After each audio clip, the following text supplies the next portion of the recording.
Bonjour, bonsoir tout le monde, c'est Marc-Feu, j'espère que vous allez bien derrière votre écran, en tout cas moi ça va super. On se retrouve aujourd'hui pour le 40e épisode du SPS sur Octopath Traveler. Dans le dernier épisode du coup, nous sommes partis chercher du baume d'essaim dans les profondeurs d'une forêt, parce que même si on ne peut pas soigner la pétrification d'œil rouge sans buter œil rouge, bah on peut au moins se protéger de ses pouvoirs quoi quand on va l'affronter, donc c'est plutôt pas mal. Et en arrivant au fond de la forêt, on a trouvé du coup un parterre de baume d'essaim, et on a voulu du coup en ramasser, et il y a un dragon qui s'est ramené, on était en mode wesh, genre Annie t'as été un petit peu stun, mais genre en mode ouais mais les dragons normalement c'est des créatures légendaires quoi. Du coup voilà, donc on a fumé le dragon, c'était pas si simple que ça, mais en vrai franchement ça a été. Il a fait très mal, il était quand même de assez tanky, mais franchement en vrai ça va. Ensuite on est sorti de la forêt avec le baume d'essaim, et du coup Suzanne nous a dit bah c'est bon tu vas pouvoir te protéger contre les rouges, c'est bon, va le fumer quoi, en gros. En sortant de la ville on a appris que du coup œil rouge a été aperçu dans une ville du désert, j'ai oublié le nom. Et que du coup, bah, ça va être la prochaine destination, du coup, pour le chapitre 4 de Anit. Et ensuite, du coup, nous sommes partis à Guédéro pour faire le chapitre 3 de Cyrus.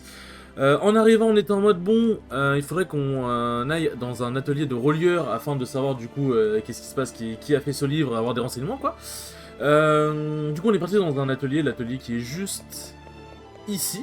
Là voilà, ici. On a posé des questions et tout machin, on a appris que le relieur qui a fait le livre du coup au fin fond de l'enfer, enfin qui a traduit du coup le livre au fin fond de l'enfer, s'appelle Dominique, on est parti le voir. Enfin du coup ensuite on est parti le voir dans sa maison, il était en mode non je veux pas te visiter et tout machin, il était très fermé quoi. Et du coup on a posé des questions aux gens, en fait on a appris que malheureusement sa fille il y a quelques années a souffert d'une grave maladie. Il n'avait pas beaucoup d'argent pour se payer les médicaments qui pouvaient la soigner, il a dû du coup enchaîner on va dire les petits boulots entre guillemets pour avoir plein d'argent, et il a eu une offre très généreuse où en gros c'est le directeur Yvon, parce que du coup on a appris après que c'était lui, le directeur Yvon qui est parti voir Dominique et qui lui a demandé ouais est-ce que tu peux traduire ce livre pour moi contre une grosse somme d'argent.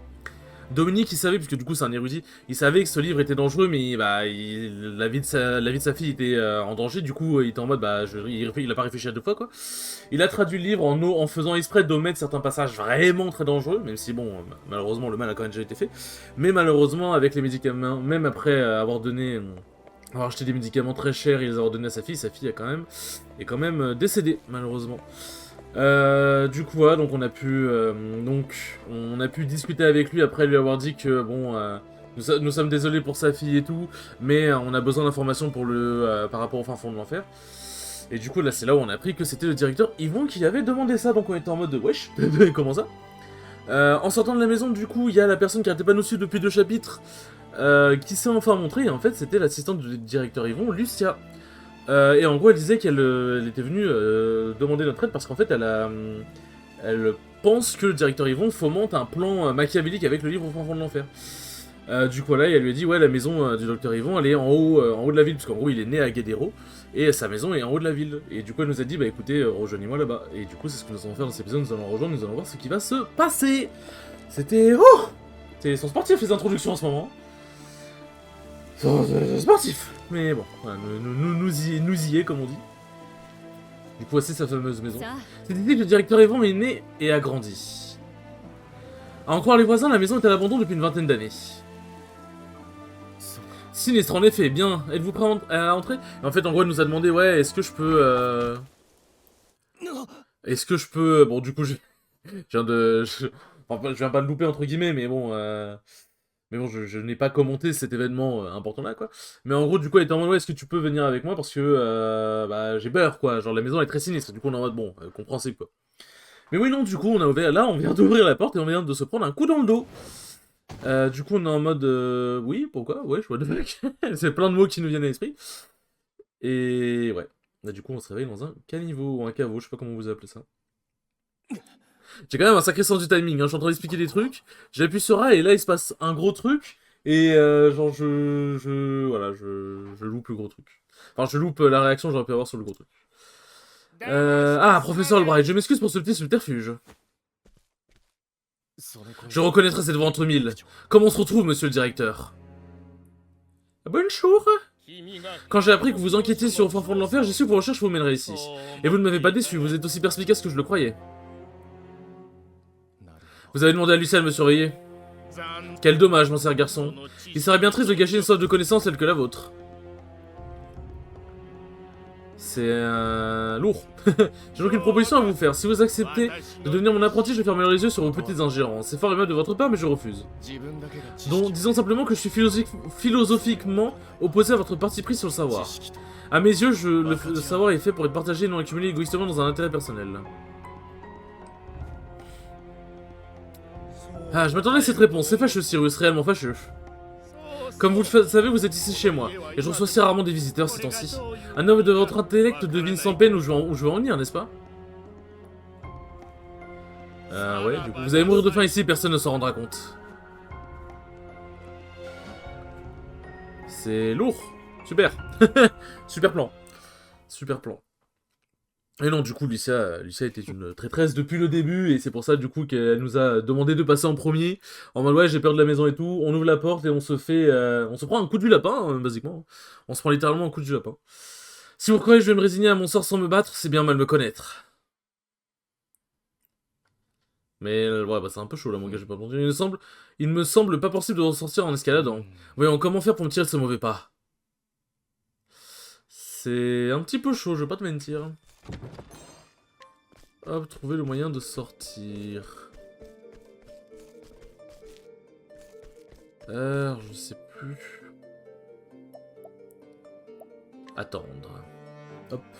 J'avais plus comment déclencher le truc, mais oui, bon, c'est comme ça. Hop. Ah, de toute façon, t'as pas trop le choix d'attendre, là, pour le coup. Professeur Albright! Cette voix, est-ce possible? Un instant, professeur, je vais vous envoyer une corde. Pour me pendre, c'est quoi le projet?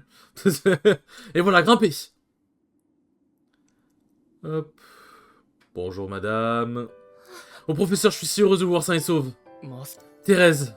Et du coup, c'est la fameuse élève dont j'avais parlé. Enfin, pour ceux qui ont suivi l'esprit depuis le début, vous savez qui c'est, mais ceux qui ont pris l'esprit en cours de route, du coup, c'est la fameuse élève où je disais qu'elle était amoureuse de Cyrus. Elle vous fait tout ce chemin depuis Dégoudin, mais pourquoi? Je savais que vous étiez en danger. Alors je suis venu vous mettre en garde. Il suffit, jeune fille. Ah!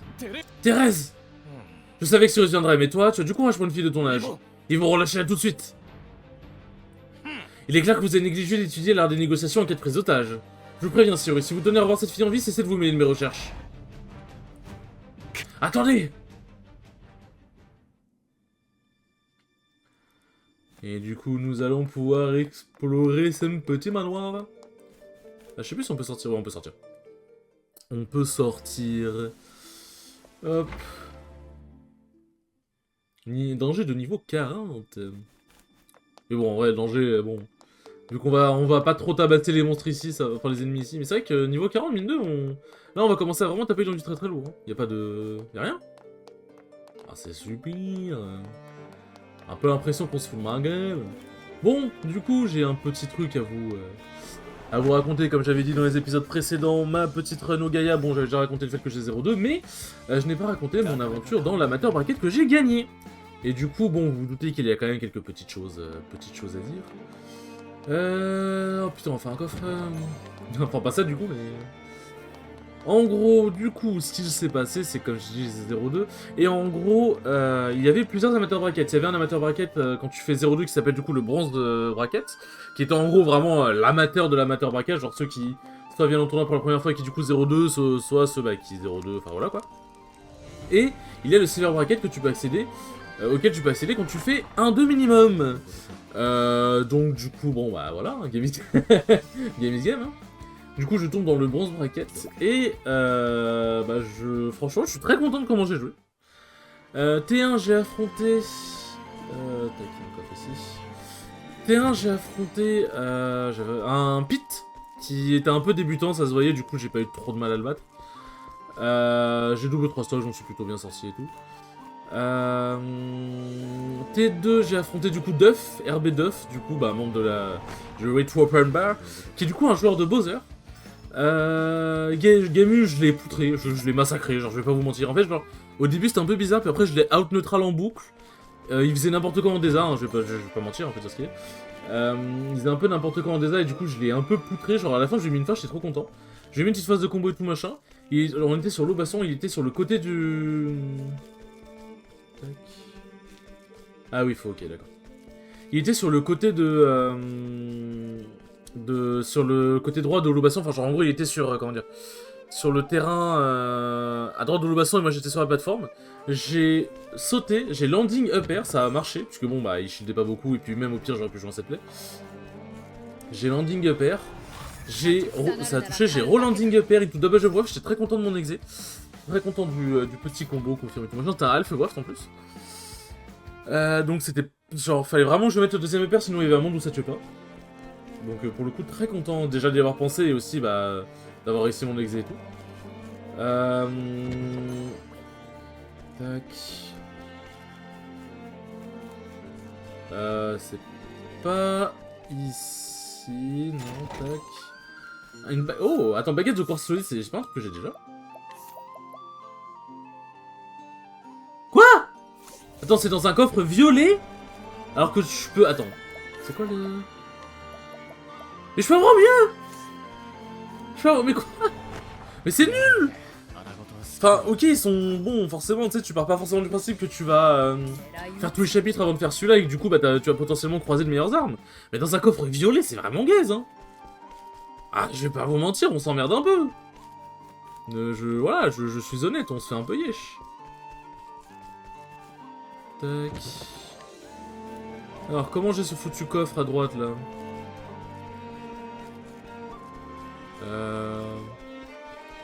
Parce que là, si je vais un peu plus à gauche, ouais, là, j'ai le... J'ai le directeur Yvon. Je me souviens qu'en plus, ce coffre, il m'avait fait galérer de ouf.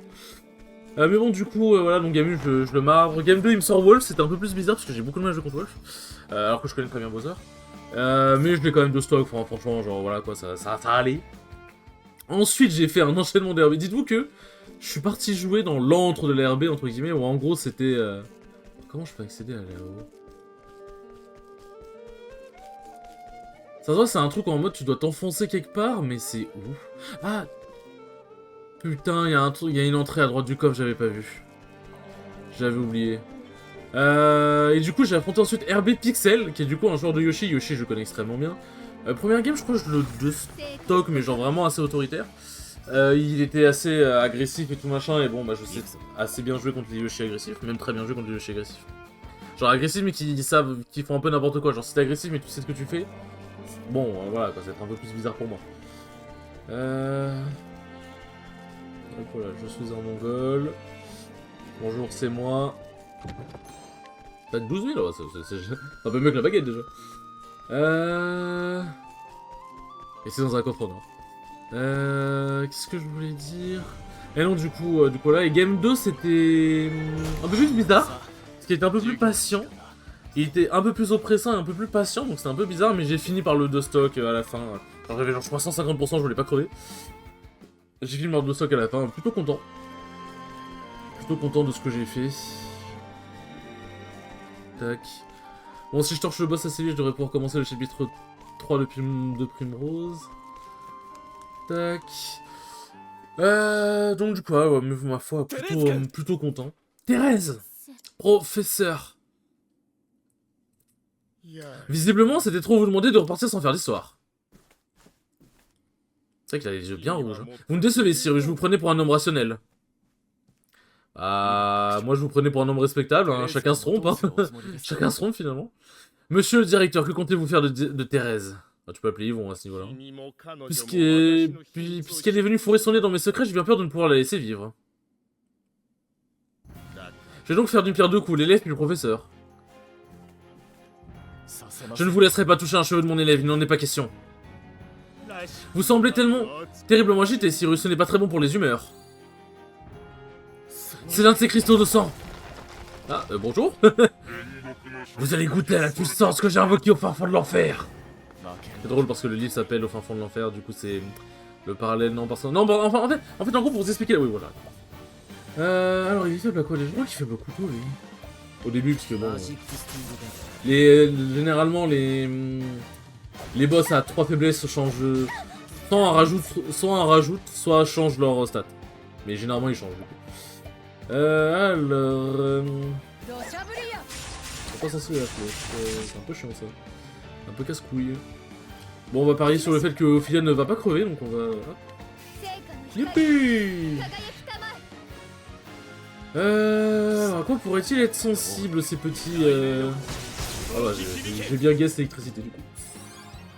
Hop.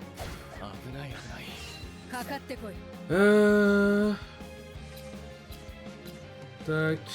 C'est dommage que j'ai pas de compétences à utiliser avec la hache, en vrai. Enfin, c'est dommage que le chasseur n'ait pas de compétences à utiliser avec la hache. Tac. Parce que bon, je vous spoil pas, mais dans Octopath Traveler 2, il y a des compétences qui ont été... enfin, les classes ont été vraiment bien peaufinées en termes d'ajout de compétences et tout. Mais voilà quoi, c'est vrai que dans le 1, il peut y avoir quelques petits manquements qui sont un petit peu dommages. Tac, on va aller se soigner un petit peu de mana. Magic Steel Dana. Du coup après Pixel machin... J'affronte un Falco. C'est ah, j'ai plus le nom du Pit et du Falco. Hein. Genre, en fait j'ai retenu Buff et Pixel parce qu'en fait c'était des pseudos que j'avais déjà vus. Le Falco je crois que c'était Jules, un truc du genre. Et le Pit je saurais pas vous dire. Et c'est un Falco en vrai c'était bizarre. L'ambiance était très bizarre. Genre en vrai Gaming il m'a un peu cassé la bouche alors. J'ai approché un peu trop comme un con, mais en vrai il m'a quand même, pour le coup vraiment, m'a quand même vraiment bien cassé la bouche. Genre dites-vous il m'a mis une dinguerie. Il est venu Meshgar de Donner, c'était Sober Spot, du coup j'ai tech sur le... J'ai tech sur le stage, genre sur le rebord du stage de PS2 à droite. Il la road-jump Donner directement, j'ai tech et je me fais... Bon je crois non j'ai tech et EB en même temps. Non, je sais plus, je crois qu'en gros, j'ai EB et la Donner, en même temps. Ça a trade, on a dû tech tous les deux. Il a tech jump Donner, enfin, il a tech Donner. En même temps que moi j'ai tech, j'étais en mode genre, même lui, il était choqué. Il était en mode, je m'attendais pas du tout à ce que ça fasse ça, j'étais en mode, super. Ah, j'avais beaucoup aimé. J'ai beaucoup aimé l'interaction. Alors, aussi. Oh, il a des PV quand même. Ah oui, non, j'étais un peu con là sur ce que j'ai fait. Hop, vitriol du hibou. Ensuite, qu'est-ce que nous allons faire les enfants? Attention, attention, la vitriol du hibou. Ensuite, qu'est-ce qu'on va faire les enfants? La vitre... Non, bon, tac, tac... Je saurais pas deviner forcément quel élément il est faible, donc on va juste, hop, s'assurer. Et la vitre... Mais qui fait que ça, genre. Mais non, du coup, Gamun, voilà, j'ai mal joué le match-up et en vrai, il a vraiment bien joué. Et Game 2, je l'ai marbré. En fait, genre, j'ai beaucoup mieux joué le match-up. En fait, il jouait très défensif. Et pas si j'approchais pas, mais il faisait pas grand-chose. Et en fait, il se faisait bait assez facilement. Genre, en gros, genre, il... Comme la glace. Genre, comment dire? En gros, En gros, quand on l'approchait, il agissait très vite, quoi. Il restait pas forcément dans son shield, il observait pas beaucoup.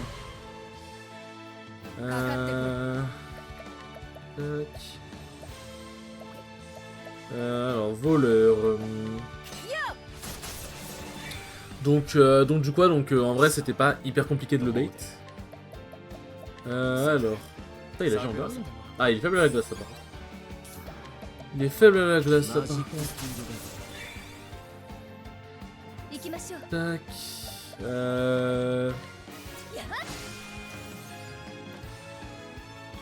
ouais, la patience, le vitriol du... Bon, en vrai, je rigole, mais c'est limite le meilleur move, là. Du coup... Tac...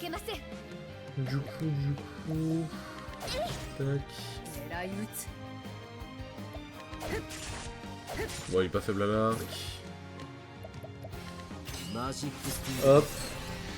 Donc du coup avec Game 2 je l'atomise, Game 3 je l'atomise un peu aussi mais c'était un peu plus bizarre, mais à la fin genre j'ai totalement compris comment jouer et je m'en suis vraiment très bien sorti. Donc très content de comment j'ai fait, comment j'ai joué, mon adaptation, etc. Et ensuite j'affronte, du coup je suis en winner final. Parce qu'en fait, en bronze bracket, il n'y avait pas forcément énormément de joueurs, du coup, si tu fais ton chemin depuis la winner, à arriver en winner final, c'est pas très long. Pas une genre, c'est vrai, c'est pas très long. Genre, si tu te débrouilles. Et du coup, j'affronte I2B, qui est un très bon joueur de palu, qui fait malheureusement pas énormément de tournois. Mais en gros, la toute première fois que je l'ai affronté, c'était une knockout zone où je l'avais affronté en dans l'amateur bracket de la knockout zone. Et il m'avait cassé la bouche et j'étais en mode, mais wesh. Genre, il est chaud, genre, il est vraiment chaud. Qu'est-ce qu'il branle en amateur bracket? Et je l'avais réaffronté plus tard dans cet amateur bracket et je l'avais poutré, basiquement. Genre j'ai gagné 3-1, mais je l'avais déjà un peu plus poutré. En fait, j'ai compris comment jouer contre ce genre de joueur, parce qu'en fait, c'est un joueur qui était très patient et qui... en fait, genre, ça se voyait qu'il savait jouer au jeu et qu'il comprenait comment jouer au jeu. Mais en fait, bah, le problème de ce genre de joueurs qui sont en fait assez forts mais qui n'arrivent pas encore à bien exploser, c'est que soit ils ont des habitudes qui n'arrivent pas à courir, et c'était son cas, soit ils n'arrivent pas à trop appuyer sur les habitudes adverses. En fait, ils jouent bien leur jeu, genre ils bait et tout machin, mais quand il s'agit de RPS, de vraiment jouer sur les habitudes adverses, à part genre s'il remarque que le mec fait tout le temps un double saut en avantage, là il va faire double jump back air et tout machin. Mais voilà, c'était son cas aussi, genre il avait beaucoup de mal avec tout ce qui était ses habitudes et ses habitudes adverses. Enfin du coup les miennes quoi.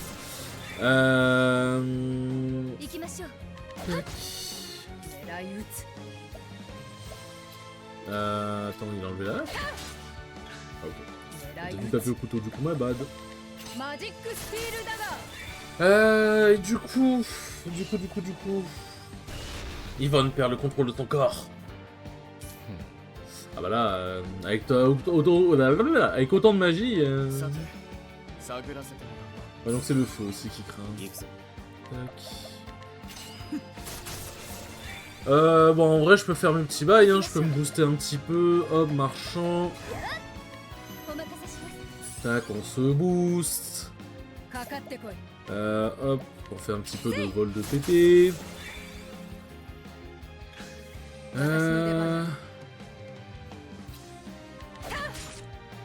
Tac. Et lui, on va lui mettre, hop, le vitriol. Oui. Ah, j'aurais peut-être dû, ouais. Ouais, bon, j'ai peut-être un peu fait de la merde.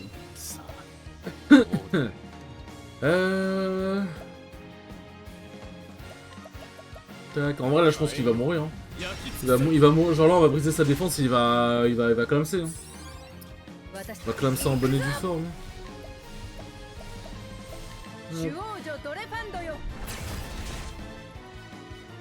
Tac.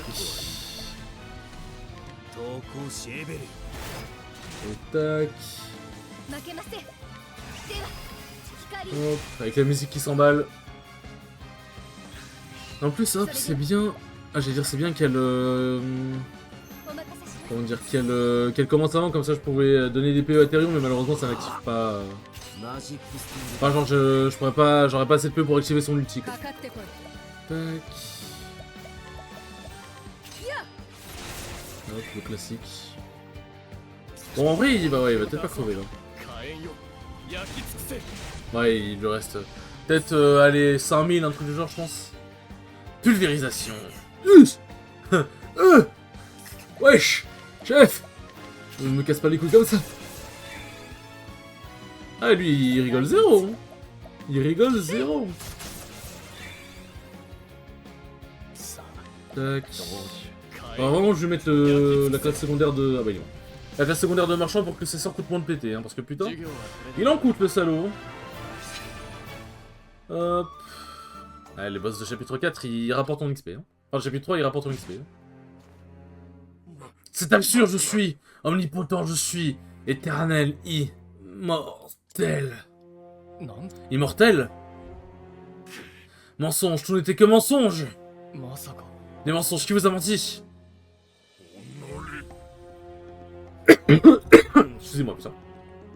Ça ne peut pas se terminer ainsi, c'est impossible.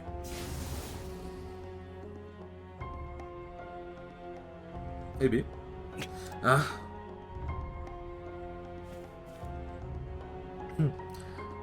Écoute-moi, Thérèse, veux-tu jouer à un petit jeu? Tu fais horrible, genre. Professeur? Ah. Vous avez toute ma gratitude, Thérèse, je vous dois la vie. よかった。 Oh, professeur, je suis si heureuse que vous soyez.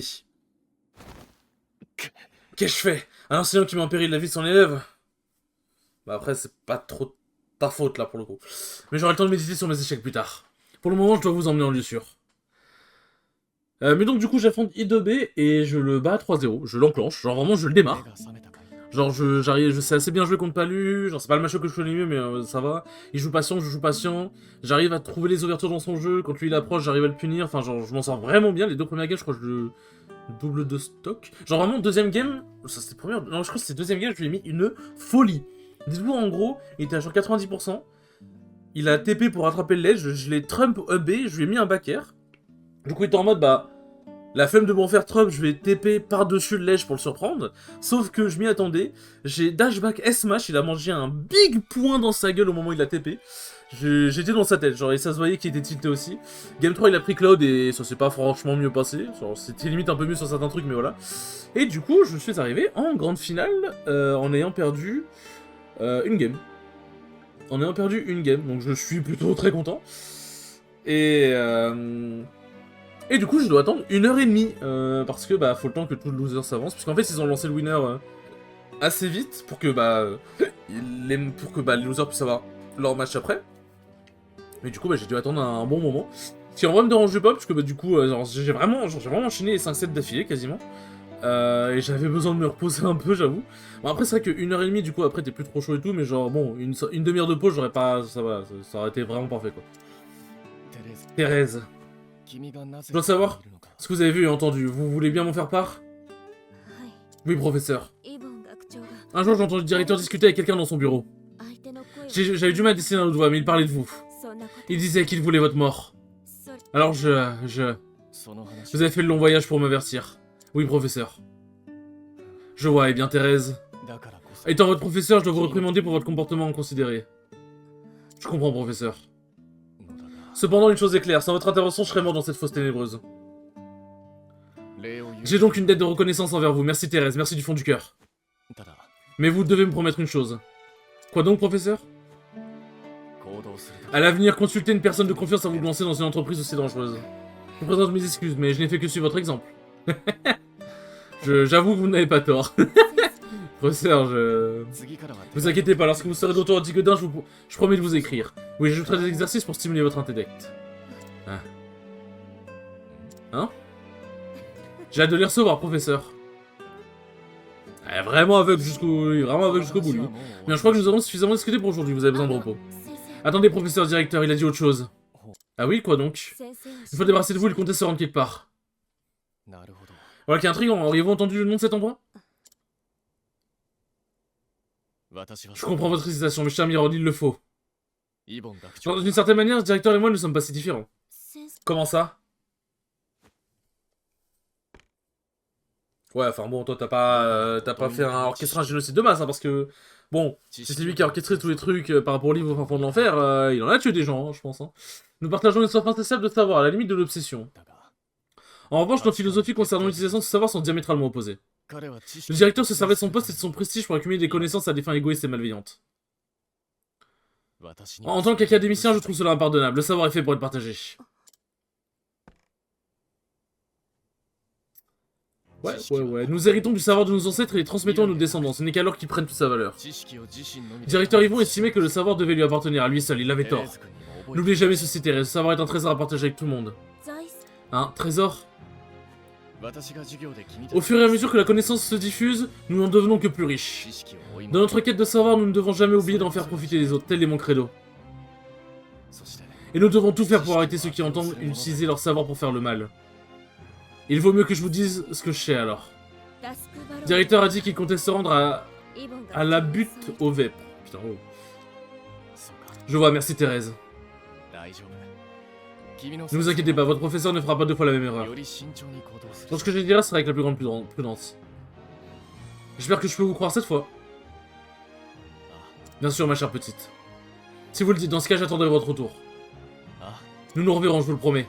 Je vais vous demander à quelqu'un de veiller sur vous jusqu'à ce que vous ayez repris des forces. Eh ben.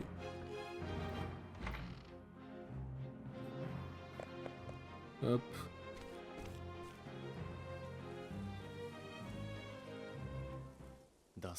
La butte aux vêpres.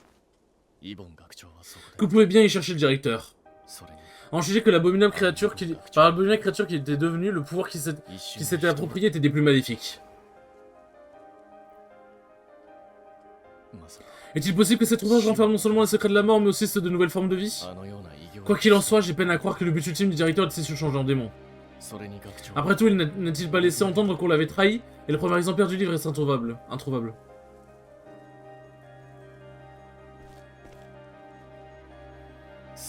Il reste autant de questions en suspens, mais je sais maintenant où trouver les réponses. En route pour la butte aux vêpres, et les sombres secrets qui m'y attendent. Ouais.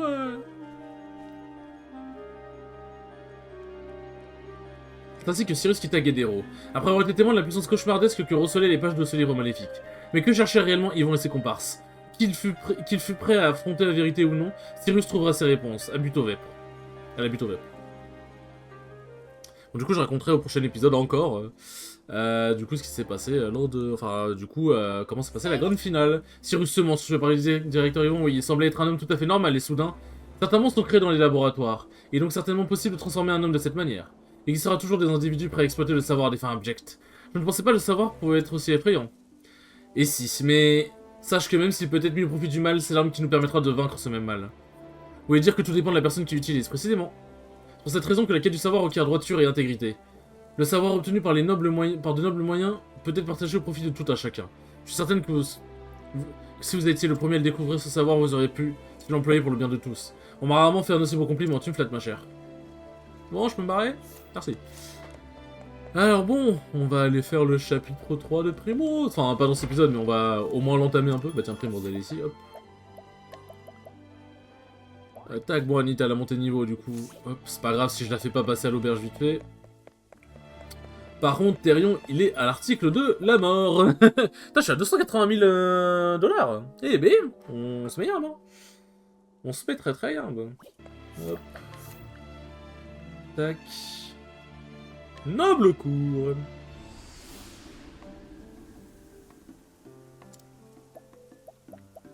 Hop. Et c'est parti. Ça me fait parce que depuis le début de l'épisode, j'ai le truc qui me trotte en tête de... du fait que j'étais en train de parler et qu'il s'était passé une action importante et que je n'avais pas réagi ou commenté la réaction. Et j'étais en mode, ah c'est vrai, c'est un peu dommage, mais bon, en vrai c'était drôle. Le mec totalement à l'ouest alors qu'il se passe un truc de ouf devant lui, genre. Résumé de l'histoire, genre en gros quand genre, je parle du moment où Cyrus s'est fait prendre un coup du lapin par Lucia. Résumé de l'histoire, dans la ville de Sourde-Neige, Primrose goûta pour la première fois la vengeance quand elle tua l'homme marqué sur son bras gauche, plongeant dans son cœur la dague qui portait la devise de sa famille. La foi est ton bouclier, ces mots lui auront été utiles. Il ne restait plus que 2 hommes portant la marque du corbeau. L'un sur son bras droit et l'autre sur son cou. Rentre à noble cour, lui avait-on dit. Tu trouveras la vérité que tu cherches, mais cette vérité lui apporterait-elle la paix ou une souffrance plus grande encore? Après tant d'années, Primrose était enfin rentrée chez elle. Combien de temps cela fait-il? J'aurais jamais cru revenir un jour à la maison. Il dit que je trouverai la vérité ici. Mais quelle vérité? Encore 2 hommes portant la marque du corbeau. Je dois les trouver, mes recherches commencent ici. Regardez, ces jeunes filles ne seraient pas... Ne serait-ce pas? Allons donc, voilà, vous avez la berlue. La maison Hazelart n'est plus qu'un lointain souvenir. Mademoiselle Primrose, mais c'est impossible enfin. Les fantômes sont à reléguer au passé. Nous avons assez de soucis à nous faire dans le présent, ne croyez-vous pas? Oula. Bizarre. Que se passe-t-il là-bas?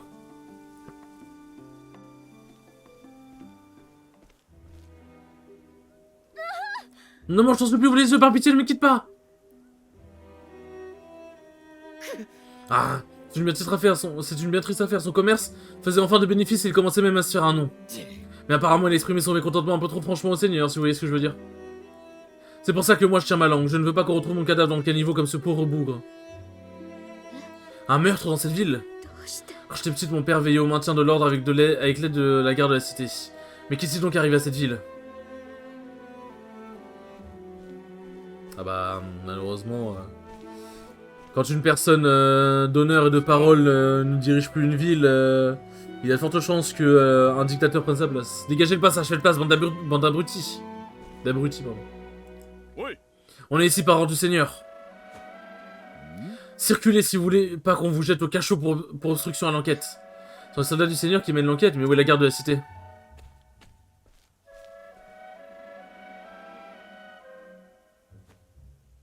Ah.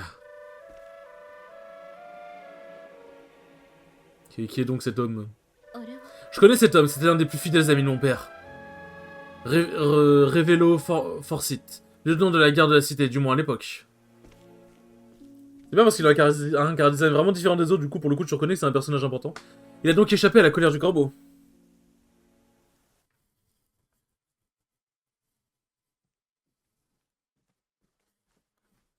Hop.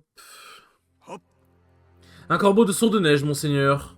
J'ai bien peur qu'il ne soit porteur de mauvaises nouvelles. Et bon, on en fait des épisodes longs. Maître Rufus est mort. Ainsi, l'aile gauche a été coupée.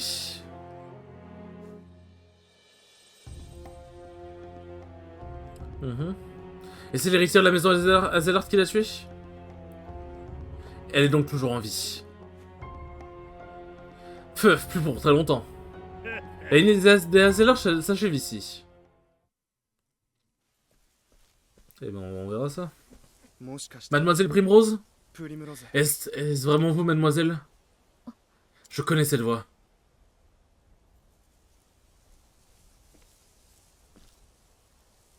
Venu d'un passé lointain. Bonjour, monsieur. Je savais, vous êtes devenue encore plus belle que je n'aurais osé l'imaginer, mademoiselle Primrose. Siméon. Où étais-tu passé pendant toutes ces années? Pas ici, ça c'est certain. Vous savez bien que j'ai toujours voulu partir le plus tôt et le plus loin possible de cette vieille bourgade barbante. Et du coup, pourquoi t'es ici? Alors je me suis mis en tête de voir du pays. Mais où que le vent me porte, il m'a toujours été impossible d'échapper à la peine de vous avoir perdu. Ces jours-ci, je gagne ma vie en tant que dramaturge. J'écris des pièces de théâtre, des opéras, ce genre de choses. C'est vrai que tu as toujours été habile avec les mots. Je m'étais juré de ne plus jamais remettre les pieds ici, puis un jour je sentis un étrange désir m'envahir. Et à peine arrivé, voilà, je vous retrouve. Le dessin est bien curieux, vous ne trouvez pas? Là, c'est pareil de moi, ma chère Primrose. Où étiez-vous passé pendant toutes ces années? Comment lui répondre? Il n'y a rien que je puisse lui avouer sans gâcher à jamais ses souvenirs de moi. Ah bah là, pour le coup... Malheureusement, veuillez m'excuser, c'était bien cavalier de ma part. Vous n'êtes pas tenu de répondre. Je ne peux pas trop imaginer le calvaire que vous avez dû traverser sans avoir besoin d'entendre le moindre mot. La vie ne vous a pas fait de fleurs, et bien que vous soyez épanoui dans l'adversité...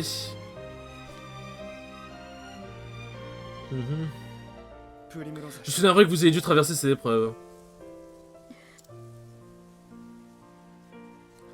Les paroles de Siméon éveillèrent en Primrose quelque chose qu'elle n'avait pas ressenti depuis des années. Pour la première fois depuis une éternité, elle retrouva la paix. Mais qui est Siméon? Tu es bien trop gentil, Siméon.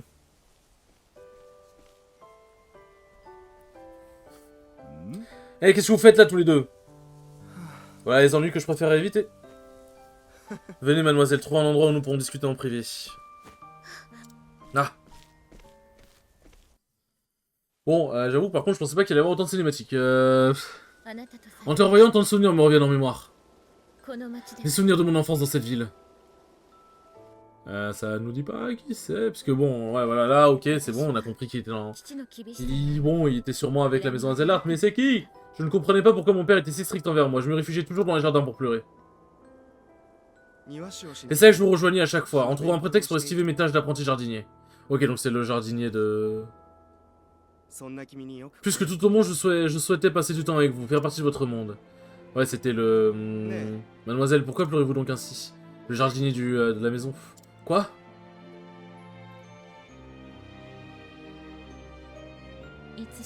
Nous ne pouvions lutter contre cette attirance, de t'abeille léchée par le doux nectar de fleurs parfumées. Ouais, enfin, tu m'as l'air vachement adulte, elle m'a l'air vachement gamine. Ça m'a l'air vachement louche. Tu m'écrivais toujours des poèmes. Tes mots, tes chansons m'apportaient réconfort et soulagement. Je sais qu'on était dans la période du Moyen-Âge, et dans le Moyen-Âge, ça se laissait aller, mais... C'est une gamine.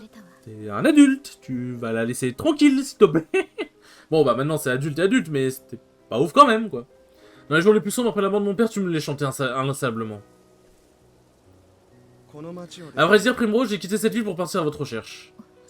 En vrai, je dis ça, mais je sais pas, on sait pas quel âge il avait, mais bon, il avait pas l'air... Je pense que tu travailles pas en tant qu'apprenti jardinier à 14 ans, quoi. J'ai essayé tant de fois de vous oublier, d'accepter que vous aviez disparu. Mais malgré mes efforts, je me surprenais encore à réciter les... Encore et encore à réciter les poèmes que je vous avais composés. Pourriez-vous me pardonner un jour, princesse? Il n'y a rien à pardonner, c'était il y a si longtemps. Mon Primrose, je crois, je sais plus. J'ai moi aussi laissé ces jours derrière moi, j'ai trouvé ma propre raison de vivre. Et quand la lune monte, pleine et lumineuse, au firmament, parmi les étoiles qui étincellent à des lieues de nos accablements, puisse le sommeil vous envelopper dans un tendre enlacement. Alors mes yeux se fermeront et mes lèvres une prière murmureront, car c'est seulement en rêve que... Oh, ouais, il me pète les murs. Siméon, bon allez, on s'emmerde là. Et le silence fit. En cet instant, il n'y avait rien que les mots puissent s'exprimer. Allez, s'il vous plaît, on a 41 minutes, il ne dit rien d'intéressant. C'est juste les retrouvailles, pitié, on doit enquêter sur le corbeau, merci. Mon dieu. L'épisode est terminé, moi. Assez de distraction, je dois trouver les hommes à la barre du corbeau, merci. Mais par où commencer? Ah, mon dieu. Mon dieu. Hop, oh putain, encore des dialogues. Me permettrais-tu de te poser une question discrète, quoi donc? Cet homme est très cher à ton cœur, n'est-ce pas? Qu'est-ce qui vous fait dire ça? C'est ce que j'en ai déduit en voyant la manière dont vous regardez tous les deux. Si tu ne t'étais pas engagé sur la voie que tu as choisi de vivre, je me demande si... T'aurais tout sur le professeur. La manière dont je mène ma vie ne regarde que moi. Oui, tu as raison, je te prie de m'excuser, j'ai intérêt à me méfier de lui, il est plus perspicace qu'il n'en a l'air. Ah, toujours. C'est donc ici que tu es né et que tu as grandi. Oui, mais bien des choses ont changé au cours des dernières années, les habitants de la ville. Mais en vrai, genre, Cyrus, il est en mode, genre, il capte en mode qu'il y a une petite étincelle entre les deux, mais il capte pas quand une meuf est amoureuse de lui, espèce d'enculé. Pardon. Apparemment, Seigneur dont nous avons entendu parler y est pour beaucoup. Effectivement, on ne peut pas dire que son influence était bénéfique. Cette ville était plus heureuse à l'époque où j'y vivais. Il régnait la paix et la prospérité. Mon père était un homme strict, mais il était respecté et aimé. J'aurais adoré voir à quoi ressemblait cette ville telle que tu la connaissais. Et je me serais fait un plaisir de te la montrer, j'en étais fier. C'est bon? Merci. Bon, on va pas en bas, ça a déclenché une cinématique, donc on va se mettre là, hop, loin de la cinématique. Hop, sur ce les enfants, merci beaucoup d'avoir regardé ce 40e épisode, il était très cool comme d'habitude. Et je vous dis à la prochaine pour le 41e épisode, salut!